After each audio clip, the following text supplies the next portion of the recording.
February 25ನೇ ತಾರೀಕು ಮಧ್ಯಾಹ್ನ 12:30 ಸಮಯದಲ್ಲಿ ಮೈಸೂರಿನ ಪ್ರತಿಷ್ಠಿತ ಸುದ್ದಿ ಸಂಸ್ಥೆಯಾದಂಥ ಇಂಡಿಯನ್ ಟಿವಿಯ ವರದಿಗಾರರಾದಂಥ ಕೆಂಡಗಣ್ಣಸ್ವಾಮಿ ಹಾಗೆಯೇ ಛಾಯಾಗ್ರಾಹಕರಾದಂಥ ರವಿ ಅವರು ಮೈಸೂರು ಅರಮನೆಯ ಕಟ್ಟಡದ ಶಿಥಿಲಾವ್ಯವಸ್ಥೆಯ ಬಗ್ಗೆ ಮಾಡಿದಂಥ ಒಂದು ವರದಿಗೆ ಸಂಬಂಧಪಟ್ಟ ಹಾಗೆ ಅರಮನೆ ಮಂಡಳಿಯ ಉಪನಿರ್ದೇಶಕರಾದಂಥ TS ಸುಬ್ರಹ್ಮಣ್ಯ ಅವರಿಂದ ಒಂದು ಪ್ರತಿಕ್ರಿಯೆಯನ್ನು ಪಡೀಲಿಕ್ಕೆ ಅವರ ಕಚೇರಿಗೆ ಹೋದಂಥ ಸಂದರ್ಭದಲ್ಲಿ ಉಪನಿರ್ದೇಶಕರ ಸುಬ್ರಹ್ಮಣ್ಯ ಮತ್ತು ಅವರ ಸಹಚರರು ನಮ್ಮ ಇಬ್ಬರು ಪತ್ರಕರ್ತರ ಮೇಲೆ ಗಂಭೀರ ಸ್ವರೂಪದ ಹಲ್ಲೆಯನ್ನು ಮಾಡಿ ಅವ್ಯಾಚ ಶಬ್ದಗಳಿಂದ ನಿಂದಿಸಿ ಅತ್ಯಂತ ಅಮಾನುಷವಾಗಿ ನಡೆಸ್ಕೊಂಡಿದ್ದಾರೆ. ಇದು ಬಹುಶಃ ಪತ್ರಿಕಾ ಸ್ವಾತಂತ್ರ್ಯದ ಹರಣ ಆಗಿದೆ. ಮತ್ತು ಮೈಸೂರಿನಲ್ಲಿ ಪತ್ರಕರ್ತರು ನಿರ್ಭೀತಿಯಿಂದ ಕೆಲಸ ಮಾಡೋಕ್ಕಾಗದಂಥ ವಾತಾವರಣ ಏನಾದರೂ ಸೃಷ್ಟಿಯಾಗ್ಬಿಟ್ಟಿದೆಯಾ ಅನ್ನೋಂಥ ಆತಂಕ ಕೂಡ ನಮಗೆ ನಿರ್ಮಾಣ ಆಗಿದೆ. ಹೀಗೆ ಒಬ್ಬ ಉಪನಿರ್ದೇಶಕ ಪತ್ರಕರ್ತರು ತಮ್ಮ ಪ್ರತಿಕ್ರಿಯೆಯನ್ನು ಪಡೀಲಿಕ್ಕೆ ಹೋದಂಥ ಸಂದರ್ಭದಲ್ಲಿ ತಾವು ಸಾಕಿಕೊಂಡಂಥ ಸಹಚರರ ಮೂಲಕ ಅವರು ಒಳಗೊಂಡಂತೆ ಹಲ್ಲೆಯನ್ನು ಮಾಡೋದಿದೆಯಲ್ಲ, ಅವರ ಕ್ಯಾಮ್ರಾನ ಕಿತ್ಕೊಳ್ಳೋದಿದೆಯಲ್ಲ, ಅವಾಚ್ಯ ಶಬ್ದಗಳಿಂದ ನಿಂದನೆ ಮಾಡೋದಿದೆಯಲ್ಲ, ಕೀಳಾಗಿ ಅವ್ರನ್ನ ನಡೆಸ್ಕೊಂಡಿದ್ದಿದೆಯಲ್ಲ, ಬಹುಶಃ ಮೈಸೂರಿನ ಇತಿಹಾಸದಲ್ಲಿ ಈ ಥರದ ಘಟನೆ ಆಗಿರಲಿಲ್ಲ.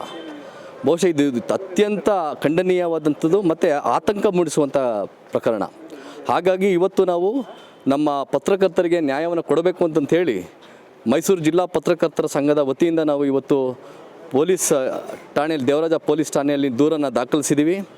ಇವತ್ತು ಈ ದೂರಿಗೆ ಸಂಬಂಧಪಟ್ಟಾಗೆ DCP ಮುತ್ತುರಾಜ್ ಅವರು ಹಾಗೆಯೇ ACP ಶಿವಶಂಕರ್ ಅವರು ಕೂಡ ನಮ್ಮ ಜೊತೆ ಮಾತುಕತೆ ಮಾಡಿದರು.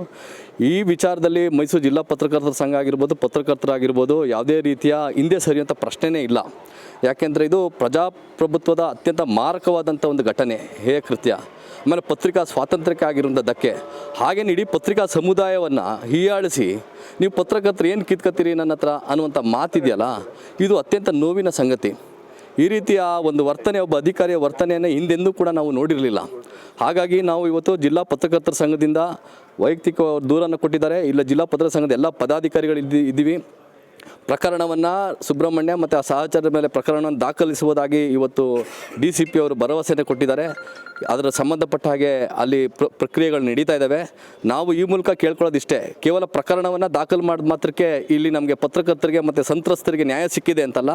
ಸುಬ್ರಹ್ಮಣ್ಯ ಮತ್ತು ಸಹಚರರನ್ನ ತಕ್ಷಣದಲ್ಲೇ ಬಂಧಿಸಬೇಕು, ಅವರನ್ನು ಸೇವೆಯಿಂದ ವಜಾಗೊಳಿಸಬೇಕು ಮತ್ತು ಆಗಿರುವಂಥ ನನ್ನ ಪತ್ರಕರ್ತರಿಗೆ ಏನು ಅನ್ಯಾಯ ಆಗಿದೆ ಅವರಿಗೆ ನ್ಯಾಯವನ್ನು ಕೊಡಿಸ್ಕೊಡ್ಬೇಕು. ಇಲ್ಲ ಹೋದರೆ ನಾವು ಮುಂದಿನ ದಿನಗಳಲ್ಲಿ ನಾವು ಕಾನೂನು ಮೇಲೆ ನಂಬಿಕೆ ಇಟ್ಕೊಂಡಿರೋಂಥವ್ರು, ಹೋರಾಟದ ಮೇಲೆ ನಂಬಿಕೆ ಇಟ್ಕೊಂಡಿರೋಂಥವ್ರು, ಕೋರ್ಟ್ ಮೇಲೆ ನಂಬಿಕೆ ಇಟ್ಕೊಂಡಿರೋಂಥವ್ರು, ಆ ಮೂಲಕ ನಮ್ಮ ಸಂತ್ರಸ್ತ ಪತ್ರಕರ್ತರಿಗೆ ನ್ಯಾಯ ಒದಗಿಸ್ಕೊಡ್ಲಿಕ್ಕೆ ಮೈಸೂರು ಜಿಲ್ಲಾ ಪತ್ರಕರ್ತರ ಸಂಘ ಸದಾ ಬದ್ಧರಿರ್ತದೆ.